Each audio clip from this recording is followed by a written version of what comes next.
I think that's all of the cards that we had. Chris, do you want to do your presentation? Yeah, I'm going to just say a few things before Chris gets started. So this is our first discussion regarding the project, and so what we are attempting to do today is not delve down into a lot of the information, but rather give you the opportunity to direct us around what you want to bring, what you want us to bring back, in order to make what the community is asking for, which is a reasonable decision based on the data. So the whole point of the process from this point forward is to gather that information. What information is it that we need to have and bring here?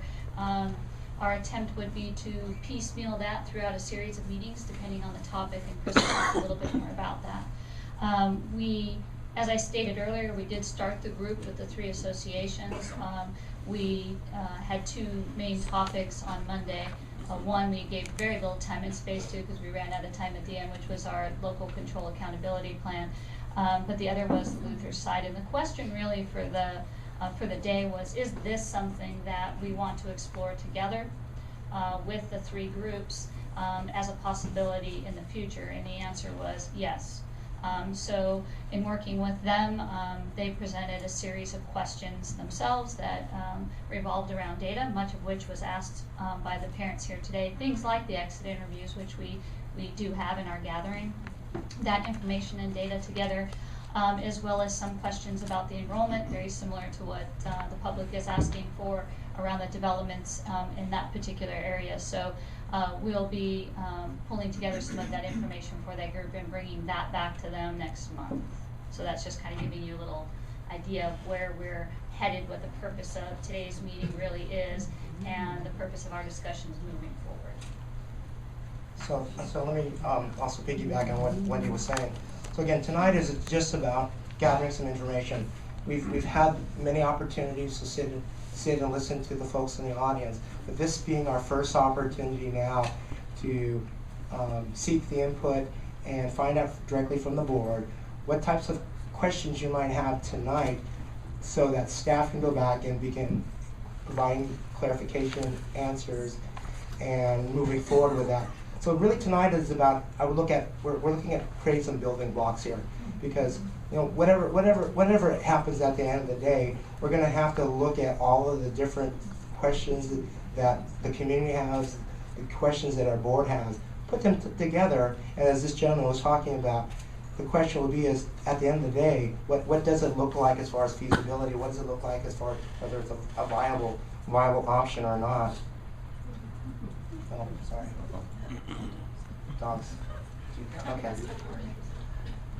So, before we get going again, I just want to reiterate that tonight, really, what I want to walk away from tonight from the board, give us some direction as far as some of the types of information that you would like to have staff come back with. Because again, as Wendy mentioned, this is not going to be the only night we're going to have this conversation. I would imagine it's going to happen over a series of board meetings, because as you ask us questions, we provide answers. There will very well be more questions that will come out of this through this process. Because at the end of the day, should the board approve, there will have to be more of a process for which, as the audience was referring to, the RFP. The RFP is really the very, very kind of last thing, but we haven't even gotten to that point. So really, I want to just kick us off and maybe share some information with the board as to start with. I just want to share again is that this concept that we've been talking about as far as teacher housing is nothing unique. It's nothing that's uncommon. There are several districts up and down the state, several hundred districts across the nation that is dealing with the same issues.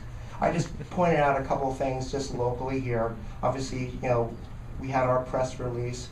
Also back in July, there was an article on the Atlantic titled "Is Silicon Valley Driving Out Teachers?" I think there was a nice a comment in that from our CEA president, Dave Filifano, that kind of talked about the fact that we're losing great teachers because of the situation we're dealing here in the county. But just want to start off by saying that what we're talking about is something that's not foreign to us. I mean, foreign, it's different, I know, it impacts everyone. I'm not going to deny that there'll be impacts, but I just want to make sure that we all know that this is what we're talking about is something that's not uncommon. As far as the site, just some basic things. How did we come to acquire Luther? It was a site that we acquired back in 1959 through condemnation, through the act of condemnation. The school was built about a year afterwards. From that point on, Luther School was in operation until about 1982. At that point in time, in 1982, 1983, the district made a hard decision to close the Luther School site and several other schools sites within the district. So the district went through a process to identify and then ultimately surplus those school sites. I went through this big binder. It's literally looks like the Bible. It's huge. That really accounts for really the history of all the school sites this district had. And so I found some references in there about the district going through that surplus process and the conversation that the board was involved at that time. So there were recommendations by the board at that time based on obviously what they knew about surplusing school sites, selling some of the school sites. And interesting, I found a reference in there about the Luther site. At the time, the board recommended retaining the site, not selling the site as they did with some of the other school sites, but retaining the site. But they referenced it as a possible district development. And so I didn't, when I read that, I didn't take that as, the district wasn't going to part ways with the property, but it could have been still used as a potential school site, or it could have been developed into something else based on a need that the district had. I thought that was kind of important to share. There was a mention about who currently occupies the closed school right now. So we currently have 5 tenants. Tican Institute, Waha Montessori, Sierra School, Morning Star Chinese School, and Happy Days. We are, again, currently under current leases with them. And so as you can see, the terms are varying. We actually have 2 of the schools, actually 3 of the schools we just recently renewed, and then the other 2 schools, their leases go through 2018. So those are just some of the basic facts I just want to share with the board if you weren't aware. So really just kind of orienting ourselves as far as the site. As you can see here, the location of the site is along Prune Ridge, and probably the closest major avenue would be Kylie. So over near Kylie and Prune Ridge. So I have a couple different orientations, but you get a sense in terms of the size of the property and the surrounding neighborhoods. And the school obviously is oriented here in the north. Again, you can see basically this is actually a pretty current picture as it reflects over in the field area. The district had recently put some storage containers over there to store surplus furniture. It's all outside, actually. It's all getting wet. And just another view vantage point. So what I want to do now is start the conversation with you about what are some of the things, I would kind of call them building blocks. So as we take down the questions that you have, just imagine each one of them is going to be a block, and there will be answers and responses to those questions. And at the end of the day, we're going to start pulling them all together to then present to the board based upon the information that we've collected and based upon any other questions you have. Look at what might be, based on either viability or feasibility, whether or not this is something that the board would like to entertain. And so I really just kind of started things off with information. We started with some basic information, but based upon what we've been hearing, and I think based upon what you might have, I want to find out what are the types of information you'd like us to start collecting. There's the process. We've only kind of referred to, once everything's kind of done, we're going to have to go through an RFP process if we are going to try to find a partner in developing the site. But there's other processes that we're going to have to go through. Obviously, we're going to have to get involved with the city. because as it's currently zoned as quasi-public. So it would need to be rezoned by the city, should the city approve of it. There's the CEQA process. One of the other things that we have to look at is that what are those impacts? What are those environmental impacts, such as traffic, congestion? Because basically we're going to be again creating a different footprint on that site. So those are just some of the processes that we're going to go through. But you may have some other questions about what are the other things that we may need to know, what we need to go through before the time comes when we have to make some sort of a decision. And then the last thing is just again feasibility. But I just left several blanks here just to kind of prompt the question I'm asking again. What are some of the things that, as a board, you'd like us to come back with information on so that we can start this conversation? This is really now our time to engage the board. Also take some of the information we're hearing now from the folks here and direct it back to staff to come back with answers for you. Thanks, Chris. So if you don't mind, I have a couple of things. I'd maybe just kick it off, and then we'll kind of go down the line, and I think just do our best to try and make sure everybody has a chance to say what they get all the questions out there, and I think we'll probably overlap a little bit. So I think one of the things that I would find useful to know is how other districts approach this, not just in California, but outside of California. How did they make the financing work? How much does it cost to build something like this? What's the payback period? So how do you get your if you're not going to finance it with district money and you're not going to finance it with HUD housing types of dollars, how do you finance it and what's that cost? What's the payback? So I guess that maybe falls under feasibility. And I think maybe sort of lessons learned from other districts, what went well and what didn't go well. I think I don't want to end up with the issue that LAUSD had. So kind of how to make sure we don't kind of end up there. So I think that's the big, for me, the first or one of the biggest pieces is how do you do it, and how have other people done it, and what have been the successes and what have been the challenges. So I have a list of other things, but I thought I might let everyone kind of maybe chime in on one, and then we'll maybe just go around again. Does that sound okay? Anjali? Yeah, in fact, I want to thank the community to coming out and participating, because we usually are very lonely at our board meetings. People don't show. But it hasn't been the case for the last few months. And everybody has raised great questions and and we all have similar questions. However, before I even ask for the staff to go and look at answers for those questions, I think the biggest question I have is, just as we have had so many community members come out and tell us why we should not do this, I would like to hear from our staff, not you all, but the teachers and the other staff union. We've heard from a few union members that it's a great idea, we should do it. But I have, besides the one secretary that I remember from Eisenhower who came up and spoke about it, I have not seen anybody from our employees come and tell us that, yes, board, we would like you to take the next steps and use the resources to find out all the answers that we all have, questions that we all have. So my biggest, my first thing that I would like to see is, I would like to see not the surveys, we have lots of surveys, but really to see people come out to our board meetings, just like all these committee members have come out and told us why we should not do it, as to why we should do it. Because I think at the end of the day, we are all here for our children, and we want to be sure that we provide the best resources for them, and we provide the best teachers, and really look at what is it that we need to do in order to get there. So I will make that my first. Sure. Okay. Someone? One from you.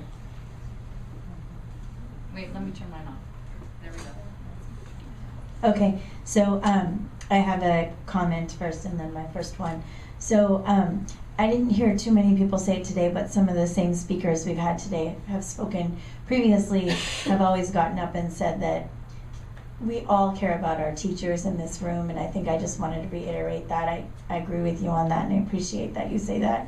And this is hard, and I understand you're frustrated, And so I just want to let you know, we do read your letters, we do hear what you're saying here, and we appreciate what you're saying. Some of the questions that I wrote down comes from some of the things that I've heard from you. So thank you for that. And you haven't heard answers because we haven't gone forward with this project yet. That's what we're trying to investigate. So don't have any answers that I haven't given you. And we do understand, I understand this is a complicated project, and it is going to have long-term impacts in many ways on the neighborhood, on the school site, future growth of our district, and also the cost to our district, both effort and money. So we do understand those things. And I do want to do what's best for our kids, and this is a new process for us. We want to get this process right. So that's why we're here to investigate this. So my first question kind of goes along with what Joe is saying in terms of, I think it's both feasibility and understanding the need, is if we could, maybe you could give us 2 districts. I know Santa Clara is a close district to ours in location. I couldn't find, it's hard to find, even when we do like salary studies, a comparable district, but comparable district where the housing market maybe is the same as ours, or the size of the district is the same. But just get some statistics, like some information from them, like what was the process they used, what was the land they used, like what land did they use for their affordable housing. I meant comparable districts that have already done this. What was the funding? And then I think one thing that would help us to see the need for this is, what is their occupancy rate? Are they full? Have they been full for the last 5 years? Is there a wait list for their apartments?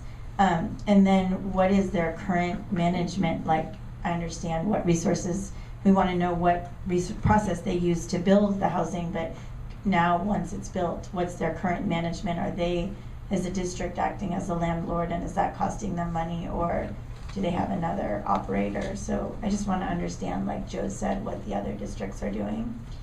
Okay, I'll let someone else talk now. Thank you. Krista. Yeah, I would like to agree with Anjali that we need to hear more about this idea from teachers and the staffs, and not only like the public comment, but also I also want to see some survey to see what's they really think about this idea.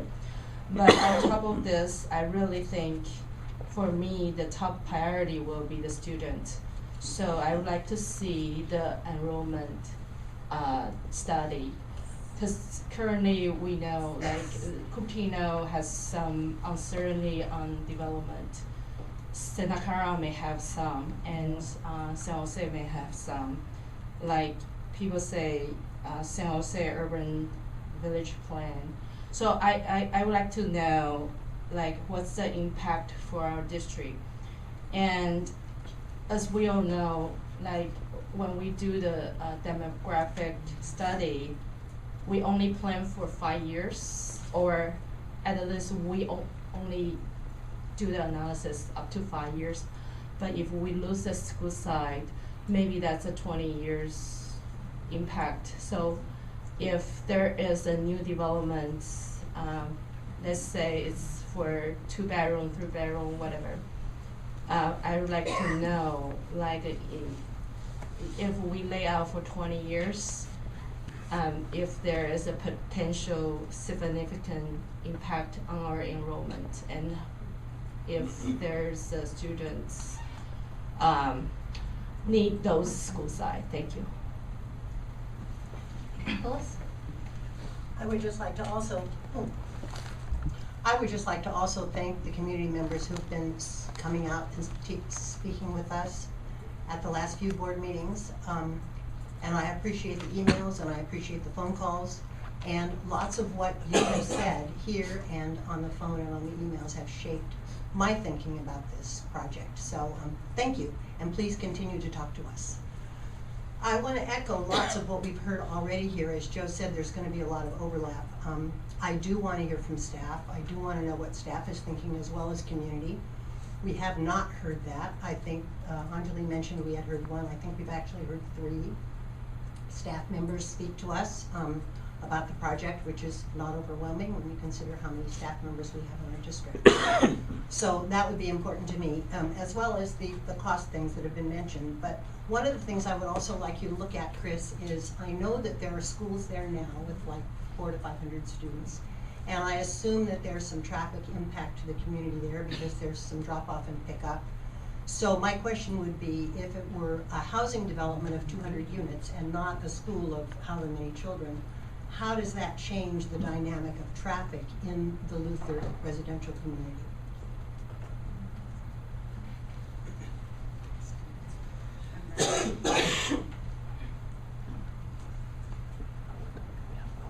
So I'm gonna do another one and then we'll just go around. So I think it's helpful, I think we all talked about the demographic study, so I think we've seen it over the years, you know, year by year as we move forward, but I think it would be helpful to have a point in time, look back, look forward, where we looked at what our enrollment is, what it's been, our best guess of what it's going to be. And do a district-wide piece and then maybe sort of that area.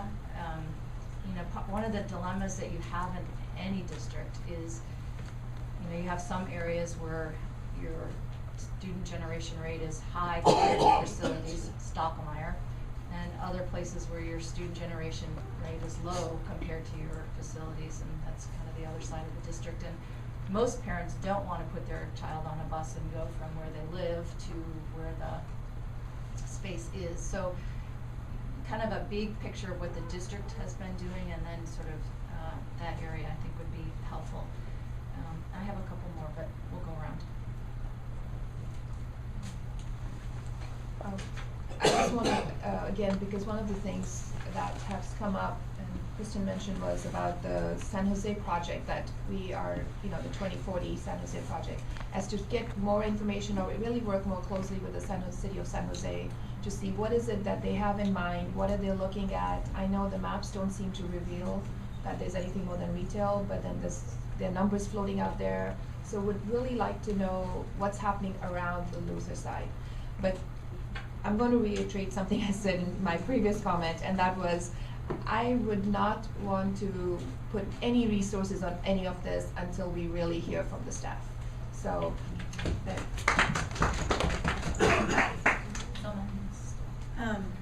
so I think some of this has been said in another way, but,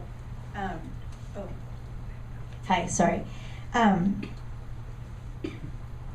thinking which one to even talk about. Okay, so I don't know if you're gonna come back and make a presentation, you know, giving the rationale. And I know we've heard from some of the audience that they've only seen us discuss certain, or they only see closed session items, but they don't know what other knowledge we have. But we have had other board meetings, you know, over the last couple of years about many other topics that I think kind of affect this. For instance, the Stockmeyer Growth Committee, I don't think a lot of people here are aware, and I don't think we need to do the whole presentation, but that just shows, yes, that's a large school, but what was decided by that committee that was consisted of parents, teachers, and students after a year, that the decision to keep that school of the size. So I don't know, when you do your presentation, if you could include some of those things, as well as what Joe was saying about the demographics for the entire district, and maybe the capacity of our entire district of different schools, because as board members we have to look at that. If we have extra capacity in some areas, we have to utilize that, or that could lead to loss of programs at those schools. So if those things could be included in a presentation, and then also with the demographic report that we looked at recently in a board meeting, we did have a lot of the housing developments included, but recently people have been talking about this Stevens Creek Urban Village, and excuse me, but I'm not 100% sure where that project is, and that if that's included on our report. So, you know, if that could be shown, how far along that is, and if that's in our numbers. I just want to see that. So, okay, I'll let someone else talk again. So for me, I think the environment study is very important. I don't really feel comfortable to hurt one group and to benefit another, because I think the equity allocation is very important. And secondly, I also want to see if we have other solution, maybe can come from other places, such as like maybe when those new developments happening, and if those developers want to provide several units for our teacher housing in their property, or like since we have across all 6 cities, maybe any city government like to have the interest to build up like government agency housing, so we can share together, something like that, I don't know. So maybe we have For clarification, Right. maybe having some, what kind of dialogue can we have with the cities, talk about how to work with a future developer around the possibility of, I think, making more of an ask for the developer. I think that's what I had heard last time, that, you know, could we work with the city, or more specifically work with the developers to ask for or any resources. other alternative land for build up those teacher housing.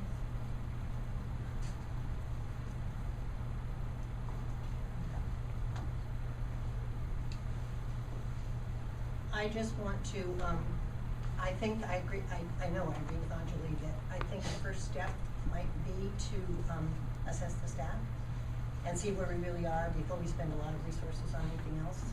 And the other thing that's important to me, and it isn't really information that I need, but it would be important to me that included in this somewhere, maybe it's after we gather the information, I'm not sure where it fits, but some sort of a process that's broad-based, that involves staff and community, and I think what Wendy is doing with the union leadership or the union members is a start toward involving the staff.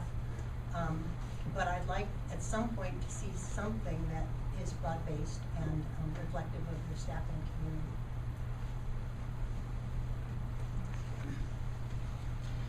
So my next one is a little bit along those lines. So something that kind of just lays out sort of a timeline and a schedule. You know, sort of a feasibility study, how would you do it? You know, committee process that kind of walks you through when would you actually even, if you decided to move forward, break ground, when would we be done, and how does that all fit in with the leases that we currently have there? So some kind of, you know, not a specific schedule with months, but sort of a flow, a process flow. And then just some way of making sure that we're getting all the data input that we need to have. You know, I'm just going to keep with what I have been saying, because I think we're spending a lot of time trying to figure out what all the questions we need to ask, but I think we need to really get the first question answered as to what our staff really thinks and how, what is it that we need to do in order to do that before we even spend more time, you know, because there's lots of questions, tremendous amount of questions that will be answered if we go that direction. But to go that direction, we need the very first question in my mind answered. No, that's very clear. That's very clear for us to start getting that part of it. Move on. Okay, so I have some other questions, but I want to stick to the one now Anjali is mentioning in her mind is the most important. So I agree with the other board members. I want to hear from the staff. I do think, like, if I look at my own shoes and walk in my own shoes and we don't know when this is coming. It could be, you know, take 5 years before it's built. We don't know what the unit will look like. We don't know how much it's going to cost. So we can survey our employees, but some of those employees that we might think of this as an option aren't even here yet. So so it's difficult, I think, when we don't have any answers to ask people, would you live here? We don't know how much it's going to cost or what it's going to look like. So another idea, I wondered if you had considered this, or if you could consider this and maybe bring back some information, but 200 units is a large undertaking, the largest in California. I think Santa Clara has 80. Is there a possibility, would we consider having a phased approach where we try 60 for 180, let's say, and then, I'm just throwing this out there, I'm not an expert on this subject, but then if you do the first phase, we would see what it takes to do that, where we get the financing, if we have a lot of demand for it, if it's fully occupied and more, it's solving some of our problems, we could consider continuing. So I thought maybe that would be one way to explore the demand and the benefit to our district without going Sure. for the huge project all at once. Can I ask the board, I mean, obviously the number one thing is to assess from the staff's perspective.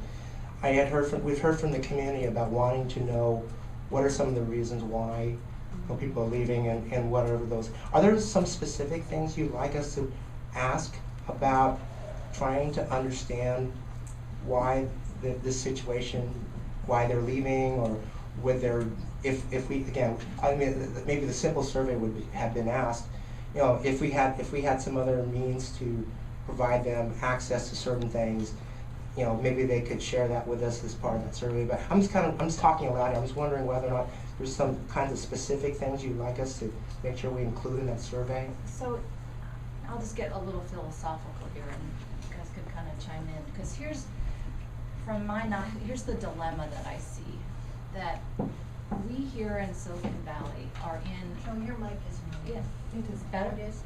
So we here in Silicon Valley are in a really odd dynamic in terms of how we live. And for some people, I didn't grow up here. I grew up in Indiana, and I will tell you that housing in Indiana is very different than housing here. So what I'm trying to figure out is whether we, and I think other people in other cities are grappling with this same issue. Have we hit a tipping point in our community in terms of the cost of housing and the ability for people to live here? How do you, it seems like there's two different groups of people. There are people who've been here for a long time, bought their homes, when they were affordable. And then there's the next generation of people looking for how to live in this valley and work in this valley. And the dynamic is different. It's harder to live here now. It's harder to come out of college and get a job. It's harder to be a first-year teacher. It's harder to be a bus driver. It's harder to be a secretary, because the cost of housing is so far out of whack with salaries. And so I think we have to have sort of a conversation among ourselves, and I'm hoping that your committee will talk about this a little bit, is what does it mean to be a school district where where it's a people business? Our students are in our schools, and they're taught by our staff. Our staff is supported by, all the support staff that, around the secretaries and the janitors and the bus drivers and the lunch ladies. What happens in a community when the people that work in our school district can't live in our community because they just can't afford it? And at what point do people simply say, I can teach anywhere. I can teach in Cupertino, or I can go teach in Fresno, where the cost of housing versus the salary isn't so out of whack. And so for me, it's more of a, we're trying to predict the future, which is impossible. And we're weighing between a couple of different things. The potential need for a piece of property for a school site. It's been closed for 30 years, but you gotta think about that. Versus the need to be able to give our employees the ability to live where they work. And what happens to our schools if we can't get employees? And we've seen it this year for the first, and I think there's some tip of the iceberg things that are happening. And what I just can't tell is whether it's tipping over and that's the new direction we're gonna go, whether we're tipping and it's gonna self-correct. But we've had teachers tell us they can't stay here because they can't afford to live here, and ask to be released from contracts so they can leave. We'd like to hire a couple more bus drivers so we can bus kids from Stockholm-Meyer over to Cupertino Middle School to kind of alleviate that traffic, and we can't find bus drivers. We're all driving those Google buses. We have secretaries that, a lot of them grew up in our community and they live here. But our demographics in our district, we have a group that are, how to say it politely, my age or older, that are, gonna exit out of the system. And what happens, who rolls in to take those roles when they're not rooted in the community because they don't want a home. So it's a dilemma trying to figure out how do you ensure that you have a viable workforce that wants to be here, which is critical to making the school district successful. So I think we kind of have to think a little bit broad-based along those lines. And just to say that I know there are other school districts looking at this. I know San Francisco Unified is looking at this. There are other districts in Santa Clara that I think are looking at it a little quieter than we are. But so what people need to know is what a school district has is land, and you can't buy the land anywhere else. So if we're going to do this type of thing, the only way it's feasible is because the land is already part of the district. You can't go out and buy another site to build housing. The cost is prohibitive. So it's a regional issue, and I think we just have to think about what that means for us now and moving forward. So yeah, sure, go ahead. So I think that is the direction when we talked with the associations yesterday. The conversation wasn't, this is an only option, right? So part of what has to happen, and this is for the community, in order to even entertain something, is we have to throw it out there as a concept. Children do that in the classroom. You may do that in your work environments. You may throw out the most ridiculous idea possible, and that ridiculous idea may not lead to that end point as the idea. It may lead to some other direction. But you have to be willing to explore the concept. And so our conversation yesterday was around, this isn't this and then nothing else.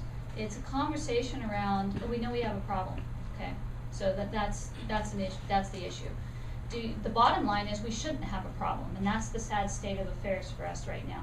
Because the honest truth is, when you all said we should be able to just compensate teachers so they can live here, I agree 100% with you.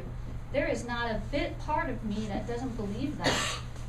I was a teacher, my children are teachers, and I believe that. The problem we face here in this district is we don't have that funding source that many districts around us have in order to make up for that difference. So we have to be thinking about ways to say, how do we mitigate that issue, that difference that is hitting it? And what I can say is that the cost of living, I've said this to a few folks, sitting in a budget meeting in January where the school services were telling us how much money we would be receiving this year was quite disturbing, because Chris and I know that we're one of the lowest funded districts in the state, if not the nation. And to sit there and have them keep telling you, the public, that they're giving all the money to education and we should be able to resolve this problem is not true. And so I sat there, and anyone in the audience can do this. You take the cost of living calculator that the state provides, and it's on the website, and you look at the cost of living for where we are right here. Then you pull up the cost of living for a Fresno or for some other city in the Central Valley. Pick Bakersfield, because that's where I picked. I just randomly said, oh, pick Bakersfield. And said, what if someone moved there? What would the cost of living be, and what's the income? I then looked up the income of a starting teacher in Bakersfield. I looked at the income of a starting teacher here. The starting teacher here makes more. So everyone say, hey, you're okay, your teacher makes more, but not when you factor in the cost of living indicators. So our teacher here who's in their first year, it will take them 8 years to meet the cost of living index here. In Bakersfield, they start off on their cost of living. And that still probably isn't enough, I would have to say. But that's what we're faced with. So it's not it has to be this. The end result of this is you as a board, you get to decide, right? And you get to decide based on a bunch of information that's going to come forward. In the meantime, we, staff, still have to have conversations with our staff around what are some other things we can do, right, to attract and retain. You've heard Stacy present in other meetings about some of the possibilities to attract and retain. What else can we do? It's easy to say just, match Fremont and give these massive raises, but they're basic aid and they have the funds to do so. So we'll continue those conversations because it wasn't, the idea here is not it's a this or. It's exploring all possible opportunities that we may have and to be creative around how we approach this, because right now, I've been quoted that I said in July we won't have a problem finding teachers, and we didn't. But what we know is what the universities are turning out as far as credentialed teachers, who's going to go out of the system, and the factor of the high cost of living, which in many cases the try and find an apartment that you can rent a single bedroom. We talked about this yesterday. Try to find them that right here in Cupertino below about $2,400. It's probably closer. Our enrollment center is telling me it's in the 3,000 mark, hitting that 3,000 mark for that one bedroom. So that's what we're faced with, and I think it's incumbent on us to be creative, to look at options like this, to look at other options, and to really have deep conversations with those who it impacts to figure out what can we do. Because the truth is we're going to have to do something. I don't know what that something is, but we're going to have to do something. Thanks, Wendy. I'm going to go around one more time. Yeah, I want to agree with a lot of things that Wendy and Joe brought up. I think we have to do something for sure, but we have to think outside the box, and I totally understand the cost of living issue, and I know even though we may have teachers who may say we don't need it because they've been here a long time, but then there are the young teachers or the young secretary who was brave enough to come here and talk in supporting it. But we need to do this I think in a little different manner than what maybe the perception is out there, and is to really have a deep conversation with the staff who is going to be impacted by this, and then come back and say, okay, and then at the time when we're having the conversation, I'm sure Stacy's thinking about it all the time, is to think outside the box. What are the various ways we can resolve this? And I don't believe, at least I'm not, just talking as me as an individual board member, Luther site is not something that is the only place or only thing that we can do. There's a lot of different things, but when we decided to take this on, we just made a statement and we heard from a lot of our fellow board members from other districts saying that that was a great thing that we were doing. We were making an announcement that we're going to explore all this. Because we do need to do something, and it's not only about, it's all about all staff. It's not just teachers, it's everybody in the district. It's very, very challenging to live here, and in fact, it's even challenging for some of our parents. We have heard that we are losing enrollment because the housing is so expensive that they're leaving the area, and that's one of the main reasons for decrease in enrollment. So we do have to think outside the box, and that's what I would encourage that we work towards. So let's go around one more time, and so if you got a list, let's go through them all. Okay.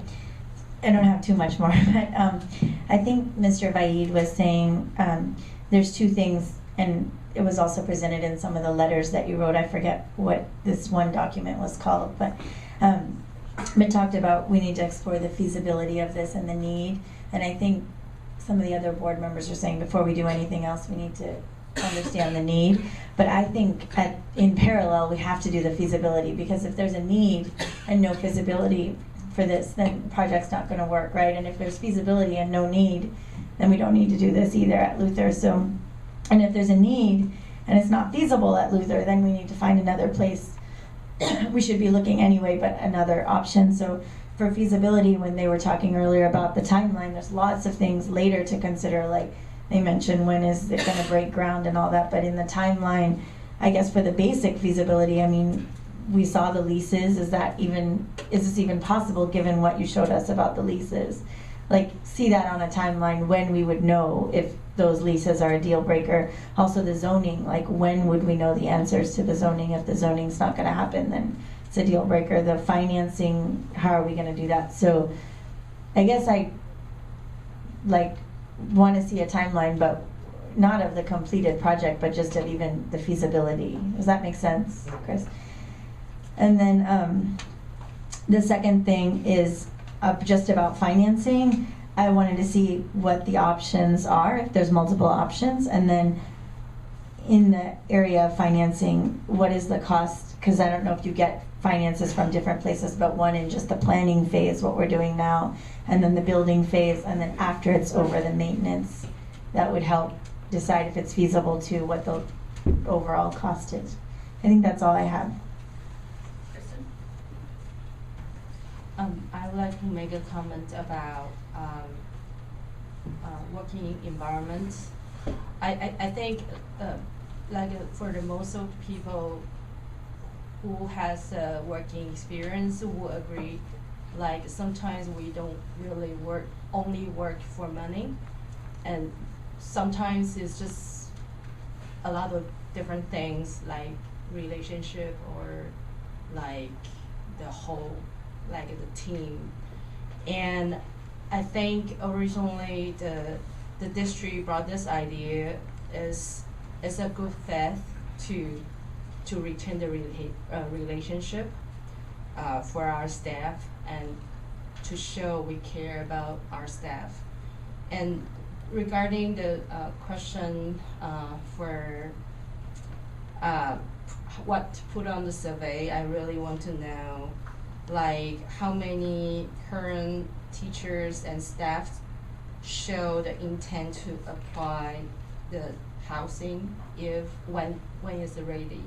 So I would like to know like how strong the demand for those to see if this is the right way to do. And I also have a question regarding the lease. So as you just show, like some of the lease actually turn out in 2020.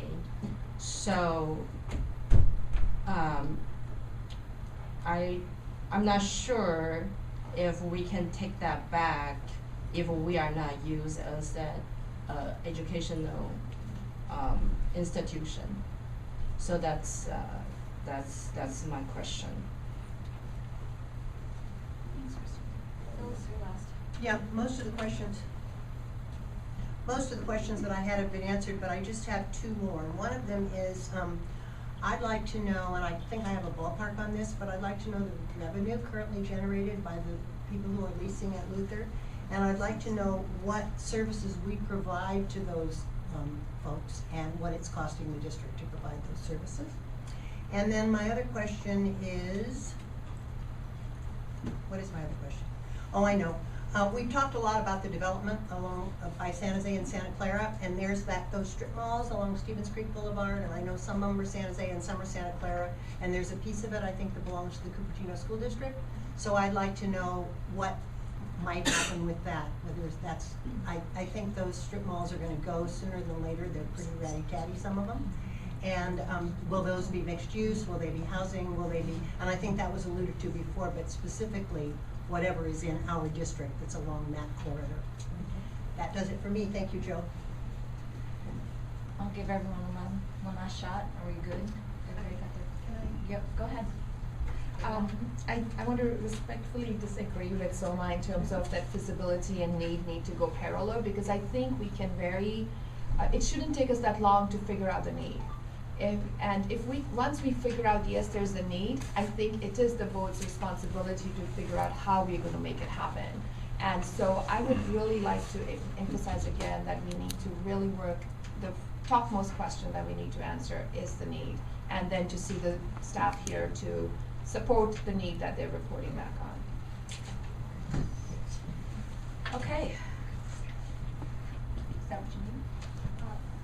Yes, except you gave us a whole lot. So my question is going to be, it's going back to what Anjali is stating. So the question is, we can put these in the buckets as Chris discussed, all of the questions. I've written them all down based on what you've said. We can then place them in the buckets. We can bring those buckets back to you without investigating, just saying here's kind of the gist of where we are. What do you want first, second, and third based on all of what you just said. The other thing we can do is take what you're requesting, Anjali, and Phyllis, this is the two of you are requesting really, is probably all of you because you all talked about need, but you two more pressing, and we can take that back to the group that we're meeting with next month, so it's about 3 weeks away on our meeting date, and discuss it with that group around what do they want to do with that. Because a survey was brought up yesterday with the group, but it was one of those, it's hard to do a survey with absent information, right? So it does get a little strange, so, but yeah, the chicken and the egg. So we can talk about that and see what we can come up with, and then bring that back to you next month. Georgia, I just had one more comment about that. I'm not a statistician, so I don't know how this works, but I can imagine it's gonna be difficult to find out whether people have left our district because they couldn't live here, because those people are already gone. So I think that's gonna have to be creative in terms of if we're gonna find out as a part of the need, are we losing people because of housing? I think we have to think creatively about that. We will be able to get some of that information because there are exit surveys, so we can compile. That was a question from the associations around that too, the curiosity around that, and so that's one of our bringbacks. So that may help with that conversation. So what I'm basically asking is I don't want to step into doing too much work. Right. If in fact we're going to be kind of held up by the need aspect, and if that's the case, we do have a place for that conversation coming up in about 3 weeks. Do you want to wait? You want to have the conversation? I would like you to at least take all the questions and put them in buckets. So you at least have kind of that process, and at least think through what you would do first, what you would do second, so you at least have sort of a general plan. I think. Then do we want to look at that again in case we have other questions that surface after we've seen that? And I think it's helpful to let everyone else look at it too. So I'm too far back, you can't hear me. So I think I'd like to do both. I'd like you to take it all, synthesize it, kind of put it together. I'd like it to have the meeting with staff and to do that, and then let's bring it all back after your staff meeting. Agendized so that the public can hear whatever fits. Let me turn So are you saying you want to just synthesize the data and put it in a list, or you want all of those questions answered at next month's meeting? Okay. So I don't think you can answer all of this. So I think you have to put your questions together. We've asked a lot, Right. we've heard a lot. And then I think you have to decide how those questions bucket together and, Where they fall. Right. and where they fall and which ones you go after first. And so just that, not the answers, but just. So Wendy, sort of you're the layout. asking us if we're okay if we just explore need until next month and keep visibility? Yes. Okay. So since I'm the one who said I wanted both, I wanted to hear what you guys were thinking on that topic before. What, are you guys willing to not think about feasibility for a month? Or Oh, absolutely. not think about feasibility? Need is huge for me. Okay. I mean, I think it has, yeah. Sorry, Okay. and in the long run, I don't think 1 month is gonna make a break.